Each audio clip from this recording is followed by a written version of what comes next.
নমস্কার। আমরা আজকে হঠাৎ করেই বেরিয়ে পড়লাম ঘুরু করতে। ঘুরু করতে বলবো না, ঠাকুর দেখতে বেরিয়েছি।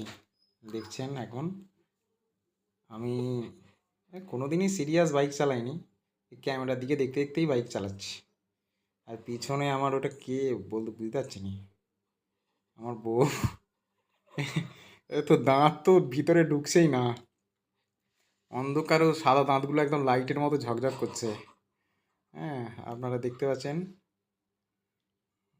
তো আমরা বেরিয়েছি এখন উদয়নারায়ণপুরে ঠাকুর দেখতে যাওয়ার জন্য। আর কিছুক্ষণের মধ্যেই পৌঁছে যাব। এখন আমরা রাস্তা দিয়ে যাচ্ছি, রাস্তার চারদিকেই আলোর ঝলকানি।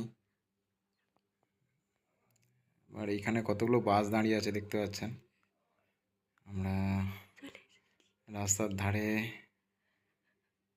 এই আলোর ঝলকানি দেখেই বুঝতে পারছেন আমরা চলে এসেছি উদয়নারায়ণপুরের কাছে। আমরা গাড়ি নিয়েই ভিতরে প্রবেশ করছি। তো এই দেখুন, আমরা মেলার মধ্যে চলে এসেছি। গাড়ি রেখে অলরেডি আমরা মেলার মধ্যে প্যান্ডেলের সামনে চলে এসেছি। প্যান্ডেলের ভিতরে ঢুকলাম। এখানের যে কারুকার্য বা শৈল্পিক যে একটা ব্যাপার, সেটা প্রথম থেকেই বোঝা যাচ্ছে। আমার একটু মুড অফ হয়ে গেছিলো হঠাৎ করেই, কেন বলতে পারবো না। যাই হোক, তারপরে আমরা আরও কয়েকটা প্যান্ডেলে ঘুরলাম পাশাপাশি। সবুজ চক্র, এটা মাঠের প্যান্ডেল। এরপরে দেখছেন প্রতিমা। এরপর আমরা যাচ্ছি সবুজ চক্রের দিকে। এখানে থিমটা খুব একটা ইউনিক থিম ছিল। মধ্যবিত্তদের যে